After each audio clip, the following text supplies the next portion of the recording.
Assalamualaikum warahmatullahi wabarakatuh. Kepada tuan dan puan, rakan-rakan sekalian, sekali lagi saya ucapkan terima kasih. Saya ucapkan juga selamat pagi. Alhamdulillah kerana hari ini kita dapat meneruskan satu lagi hari dalam kehidupan kita. Kita dikurniakan kesihatan dapat meneruskan apa-apa sahaja rancangan dan juga aktiviti yang kita ada untuk hari inilah, untuk hari ini. Jadi saya yakin hari ini hari Rabu hari ini Rabu 10 hari bulan Februari, di mana bermakna kita dah kita dah melalui hari yang ke-10 dalam bulan Februari ini. Jadi tuan dan puan, sesungguhnya betul lah masa itu sangat pantas berlalu, cepat sahaja berlalu. Jadi ia merupakan salah satu perkara yang penting untuk kita jaga, iaitu masa. Ini masa tu, time adalah salah satu sumber yang penting bagi kita. Tak kiralah sama ada kita ini seorang usahawan ataupun kita sebagai seorang individu, memang masa itu merupakan satu perkara yang berharga. Jadi hari ini tuan dan puan, saya bawakan satu lagi topik perbincangan. Yang ini sebenarnya merupakan salah satu soalan yang masuk dalam inbox. Sebenarnya semalam ada dua soalan yang masuk, satu melalui email dan satu lagi melalui inbox Facebook. Tetapi sebagaimana tuan dan puan maklum, soalan-soalan yang tuan dan puan ajukan pertama kali tuan dan puan menghubungi saya kerana sekiranya melalui email ataupun melalui channel www.noaminaomar.com, sebenarnya saya boleh trace berapa kali tuan dan puan hantar email dan berapa kali tuan dan puan bertanya soalan. Jadi di Facebook pun begitu. Jadi biasanya soalan yang pertama, kalau tuan dan puan ada soalan, terus berikan soalan-soalan itu kerana saya hanya akan jawab kali pertama sahaja secara percuma. Kali pertama sahaja secara percuma, dan sesi 30 minit konsultasi secara percuma juga saya tawarkan sekali sahaja. Jadi minta tuan dan puan kalau bertanya itu buat persediaan, tuliskan semua soalan, jadi saya akan jawab sekaligus. Sebab soalan selepas itu tuan dan puan perlu masuk dalam sesi konsultasi. Jadi untuk itu tuan dan puan, pagi ini saya ingin membawakan satu keadaan, senario transisi di mana tuan dan puan ada business enterprise dan sekarang nak buka PLT.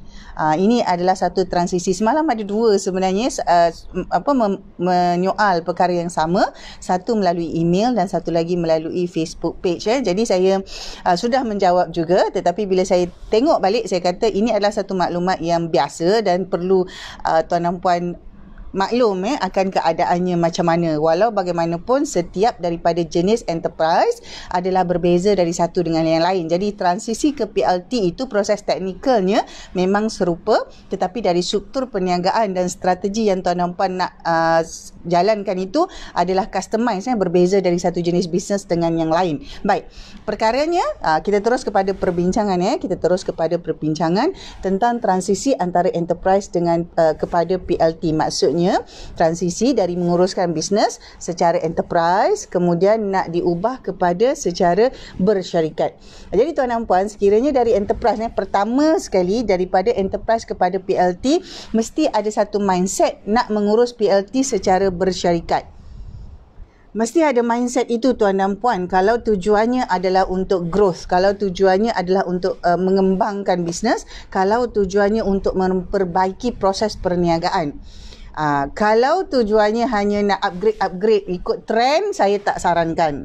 Jadi sekiranya tuan dan puan, pertama sekali mesti jelas apabila tuan dan puan kata nak transisi, nak pindahkan daripada lesen enterprise kepada PLT, maksudnya bisnes bersyarikat, maksudnya mindset kita dah set, kita nak mengurus secara bersyarikat. Jadi bila kita buka PLT itu, maksudnya kita dah ready dengan struktur pengurusan, strategi bisnes yang menggunakan kenderaan syarikat untuk menjalankannya. Using companies as a vehicle to manage and grow your business. Boleh itu yang pertama sekali. Jadi tuan dan puan, untuk enterprise saya bagi senario contoh tuan dan puan, selama ni dah menjalankan bisnes dengan enterprise. Katalah tuan dan puan mungkin dah 2-3 tahun, tapi saya ambil dulu tahun 2021, tahun lepas. Jadi apa yang berlaku tuan dan puan, susunkan semua rekod. Maksudnya susunkan semua rekod tu setahun lah, sepanjang tahun 2020 itu tadi sehinggalah Disember. Kerana biasanya enterprise dia akan ikut setahun kalender. Jadi Disember kumpulkan semua semua. Jadi uruskanlah documentation itu untuk urusan-urusan pengiraan cukai dan seumpama dengannya. Jadi syarikat PLT bermula pada Januari 2021. Sekiranya syarikat PLT katalah tuan dan puan belum buka lagi dan tuan dan puan nak buka Februari ni, tak mengapa. Jadi buat perkara yang sama tadi, semua rekod-rekod enterprise tadi tuan dan puan dah susunkan sepanjang tahun 2020 dan buat urusannya. Maksudnya buat dia punya management account, buat kira-kira dia dan tuan dan puan dah declare siap-siap apakah dia ada untung atau rugi tu tadi kerana mengikut lesen enterprise ni kepada pemiliknya. Samalah, sama. A equals to B, B equals to A, itu konsep enterprise. Jadi kalau XYZ enterprise dia akan sama dengan Aminah. Kalau dia tanya Aminah, dia akan nampak XYZ Enterprise. Dia macam tu. Jadi uruskan yang itu 2021 tu semua documentation untuk invoice ke, untuk receipt apa semua tu uruskan, buatkan management account dia dan buat declaration lah tentang amount yang perlu dalam sistem LHDN tu tadi, dalam sistem cukai tadi tu uruskan yang itu. Pada masa yang sama, maksudnya tuan dan puan dah buka satu PLT. Jadi bila buka satu PLT, dia seumpama tuan dan puan buat rumah baru ataupun tuan dan puan beli kereta baru contoh jadi dia kena ada orang cakap documentation khusus untuk PLT. Jadi kena pergi bank buka akaun baru yang enterprise tadi ada akaun tu tak apa. Sebab tuan dan puan kena clearkan dulu buat submission dan declare apa-apa yang patut di bawah tax, di bawah pengurusan enterprise. Sekarang ni ada satu lagi, tuan dan puan akan buka PLT. PLT maksudnya tuan dan puan ada partner, mungkin 2 orang 3 orang kan buka PLT. Jadi untuk urusan PLT kena buka akaun bank yang berbeza. Maksudnya kena buka lain lah. Kalau enterprise tadi dah ada akaun bank, ada akaun bank tu biarlah dia. Sekarang ni nak buka yang baru. Jadi PLT ni ada satu entiti yang baru yang tuan baru buka, minimum kena ada 2 orang, mungkin tuan ada 3-5 orang buka dan bukalah bank account. Buka bank account tak apa. Kalau katalah enterprise tu ada Maybank, PLT ni pun boleh aja ada Maybank, bukalah sebab dia atas nama lain. Jadi contoh XYZ PLT, XYZ perusahaan XYZ PLT contoh. Jadi dah daftarkan di SSM tu, dah dapat dia punya documentation PLT tu semua, dah ada dia punya sijil apa semua. Gunakan dokumen-dokumen syarikat tadi, pergi ke bank untuk buka akaun bank. Pergi buka akaun bank. Okey. Jadi itu antara perkara yang perlu dibuat orang kata sesama tu tadi. Enterprise tu masih diteruskan dokumentasi dia tadi tu dan kemudian PLT tu kita buka.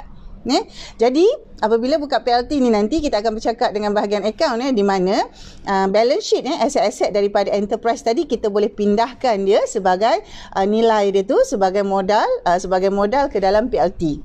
Boleh. Contoh dalam balance sheet tu dia ada value kan, dia ada nilai-nilai dia tu. Jadi tuan dan puan sebab dalam balance sheet dia ada 3 perkara sahaja, betul?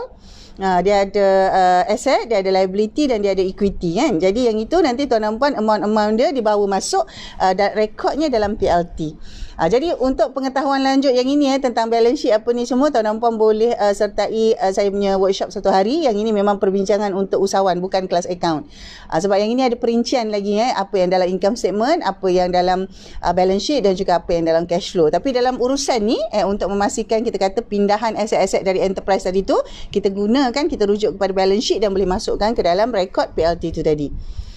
Alright, jadi PLT ni akan berjalan sebagai satu syarikat, dah ada buka akaun. Jadi semua transaksi bisnes, maksudnya klien kita, customer-customer kita nanti lepas ni boleh bayar terus ataupun buat pembayaran dalam akaun PLT. Apa berlaku dekat enterprise ni tadi? Okey. Enterprise ni tadi kita kata kita biarkan, jangan tutup dulu sehingga satu tempoh sekurang-kurangnya bagi masa bertenang 3 hingga ke 6 bulan sehinggalah PLT ni betul-betul aktif dan stabil. Stabil tu maksudnya prosesnya dah betul semua klien dah dapat masukkan duit dalam tu, kita dah notify semua, kita dah buat invoice baru, kita dah buat receipt baru, kita dah ada name card baru atas nama PLT, kita dah update kita punya website, kita dah update semua perkara-perkara tentang bisnes kita itu atas nama PLT. Jadi pelanggan ataupun prospek yang baru dah tahu dan dah nampak bahawa enterprise kita ini sebenarnya dah slow down, tak ada, tetapi bisnes yang sama masih berjalan, diuruskan oleh syarikat PLT. Itu maksudnya nak stabil tu tadi. Sekurang-kurangnya biasanya dalam 3 bulan begitu. Jadi apa berlaku kat enterprise, walaupun dia ada akaun, kita biarkan dulu, tapi jangan tutup dulu. Cuma kosongkan akaun tu. Maksudnya minimum saja. Mungkin dalam tu ada RM10 ke RM50. Jangan aktifkan. Maksudnya dah tidak aktif. Aktif di PLT tadi. Jadi apabila tidak aktif tu tadi, kena lihat semula apakah lesen enterprise ini ada kaitan dengan lesen-lesen perniagaan lain. Contoh, lesen enterprise ini mempunyai kontrak. Contoh katalah kalau bisnes catering mempunyai kontrak untuk serve catering selama setahun, maksudnya tahun 2021 untuk satu agensi contoh. Jadi enterprise ni kalau macam itu, lesen itu kena hidupkan. Maksudnya dihidupkan lagi untuk setahun, tetapi pembayaran atau transaksi bisnes itu diletakkan di bawah PLT. Jadi kita kena buat declarationnya apabila kita kata kita berurusan surat menyurat tu tadi di bawah lesen enterprise, kita sebut bahawa perniagaan ini diuruskan, operated and managed by perusahaan XYZ PLT.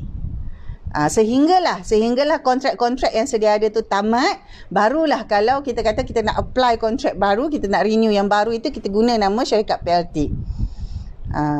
Jadi itu maksudnya transisi. Jadi katalah kalau kontrak tu mungkin setahun, maksudnya kena hidupkan lesen enterprise tu setahun, lesen sahaja hidup.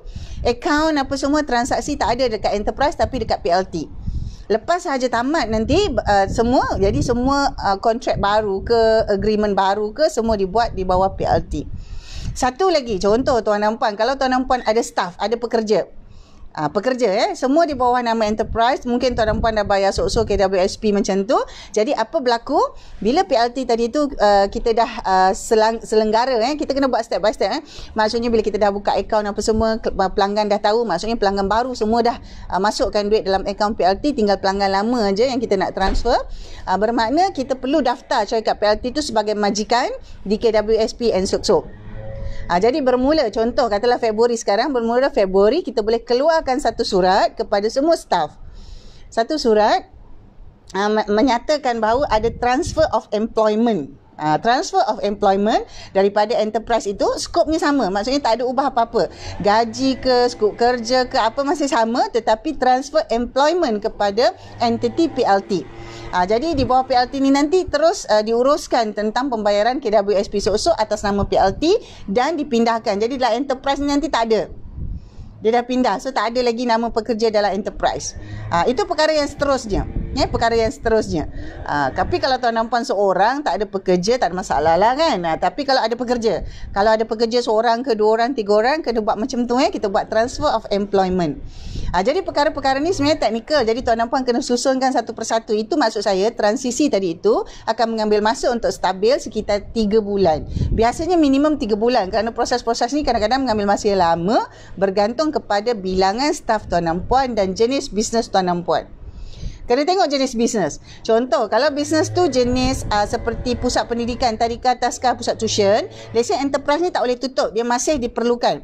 Kena hidup sentiasa kerana lesen diberikan. Lesen menjalankan institusi pendidikan diberikan kepada enterprise. Kalau tuan dan puan buka bisnes macam klinik GP pun sama. Jadi dia kena ikut industri. Tuan dan puan kena tengok apakah syarat-syarat dalam industri itu memerlukan pendaftaran dengan enterprise. Tetapi pengurusan bisnes tu diuruskan, operated and owned by perusahaan XYZ PLT contoh.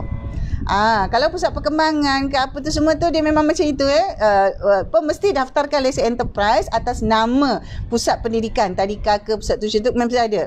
Tetapi pengurusannya itu boleh dijalankan oleh syarikat. Jadi tuan dan puan perlu lihat macam mana industri tuan dan puan tu tadi. Jadi kalau industri itu tak ada masalah ataupun orang kata ada kesukaran nak transfer macam tu, maksudnya kena apply baru atas nama PLT, tuan dan puan boleh kekalkan biar enterprise itu tujuannya untuk memegang lesen, tetapi tidak ada transaksi bisnes. Maksudnya dia tak ada akaun kat situ, tak ada akaun duit keluar masuk, tak ada. Duit akaun masuk keluar masuk tadi hanya di dalam syarikat PLT sahaja. Jadi dalam kita punya signboard ke apa tu semua, kita kena tulislah.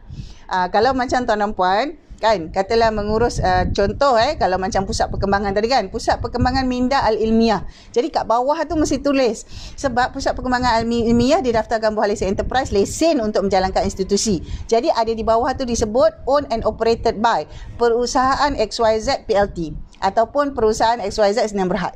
Jadi perkara ni berbentuk teknikal tuan dan puan. Jadi kalau setakat dalam Facebook macam ini, dalam Facebook Live ataupun dalam video YouTube, adalah perkara asas sahaja yang dikongsikan. Jadi tuan dan puan punya expectation apabila saya membincangkan topik-topik ini mestilah dengan kadar yang betul.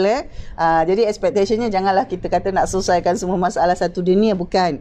Dia hanyalah satu perbincangan asas supaya tuan dan puan nampak the basic tu. Kerana setiap bisnes berbeza-beza. Kalau ada tuan dan puan yang menonton video ni nanti, biasanya average video tuan dan puan yang menonton video yang saya siarkan antara 400 orang. Jadi sekiranya tuan dan puan mempunyai perniagaan, setiap perniagaan tuan dan puan tu berbeza. Industrinya mungkin sama tapi strukturnya tu mungkin berbeza. Ada keadaan-keadaan tertentu tak sesuai tuan nak transisikan enterprise kepada PLT. Ada kalanya saya memang advise, saya memang bagi tahu kekalkan dulu dengan enterprise.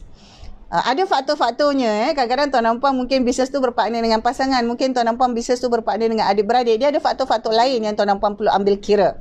Jadi sekiranya tuan dan puan kata okey nak transisikan kepada PLT, dia mesti ada justification, dia mesti ada strategi yang tuan dan puan dah susun kenapa perlu PLT. Jadi soalan saya kadang-kadang, kenapa PLT tak terus Sdn Bhd? Contoh, kalau tuan dan puan kata nak buka Sdn Bhd, kadang-kadang saya akan soal juga, kenapa perlu Sdn Bhd, kenapa tak PLT? Ataupun saya mungkin akan tanya, kenapa tak kekalkan sahaja enterprise? Apa yang menyebabkannya? Jadi kalau sebab-sebab itu hanya kerana saya dengar orang ni cakap macam ni, saya dengar orang ni cakap macam ni, itu adalah satu sebab yang tidak objektif. Itu bukan sebab yang objektif kerana kita hanya dengar cakap-cakap orang. Jadi kita tak tahu apa sebenarnya yang kita nak capai dalam perniagaan kita tu.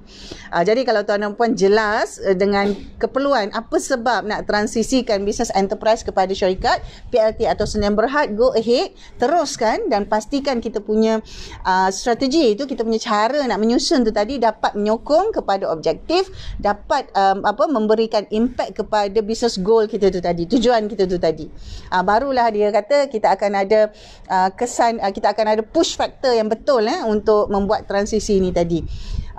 Jadi ada sesetengah individu saya dapati tidak sesuai ataupun orang kata belum bersedia atas faktor-faktor tertentu. Contoh, kalau tuan dan puan tak boleh nak buat decision, tuan dan puan belum ada disiplin ataupun tak mahu, tidak menunjukkan ada satu kemahuan untuk berdisiplin. Katalah kan, rekod receipt ke rekod-rekod sumber dokumen untuk buat akaun pun tuan dan puan dah 12 bulan berniaga tapi tak buat-buat. Dia menunjukkan satu perkara yang mana tuan dan puan tak serius pun. Jadi kenapa nak tukar kepada PLT? Sebab kalau dah dalam PLT, tuan dan puan kena buat annual submission, kena buat submission. Sebab PLT ni dia separa enterprise, separa Sdn Bhd. Jadi mesti kena buat submission.